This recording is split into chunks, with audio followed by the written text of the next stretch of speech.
বাবা আমি তোমার কাম মুছে দিচ্ছি, তুমি আর ঝগড়া করিও না। আরে যা যা, আর লাগবে না। তোরা মা আমি দুজনেই এক, কেউ আমাকে পাত্তাই দেয় না। এখন এখান থেকে যা, আমি একটু ঘুমিয়ে নিই। মা আসার আগে আমি কাজগুলো করে রাখি, না হলে এসে আবার বাবাকে বকা দিবে। আরে রেশমি, এগুলো কি করছিস? আর তোর বাবা কই? এত ছোট্ট একটা মেয়ে এসে গিয়ে এই কাজগুলো করতে পারে? রেশমি, মা আমার, তুমি খেলতে যাও, আর করতে হবে না। আরে মা বাবাকে বকা দিও না, আর আমি কিচ্ছে করে এইসব করে বাবার সাথে আর ঝগড়া করিও না। তুমি যে কাজটুকু করেছো সেটাই অনেক, আমাকে দাও, আমি বাকিটুকু করে নেব। মা অনেকদিন তো বাইরে ঘুরতে যায়নি। হ্যাঁ তা তো বটেই। মা তাহলে চলো না আজকে আমরা কোথাও ঘুরতে যাই। তাহলে চল আজকে সবাই মিলে আমরা নদীর ধারে ঘুরতে যাই। আরে হ্যাঁ হ্যাঁ, ঘুরতে যা। ঘরের সব কাজ ফেলে বাইরে ঘুরতে যাচ্ছে। আরে আমিও চলে এসেছি তোমাদের সাথে। তুমি তো আসবে না বললে।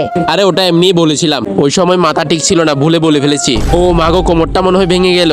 একেবারে উচিত কাজ হয়েছে। আরে নেন, আপনি বসেন, এখানে ফল দেয়া আছে, এখান থেকে খেয়ে নাও। আরে খাবো না, তোর খাবার। আরে বিয়ে করে জীবনটা তেজপাতা হয়ে গেল, চারিদিকে খালি অশান্তি আর ঝগড়া। আরে ধ্যাত, ওইদিকে তাকিয়ে আর দেখবই না, জীবনের শান্তি বোধহয় চলেই গেল।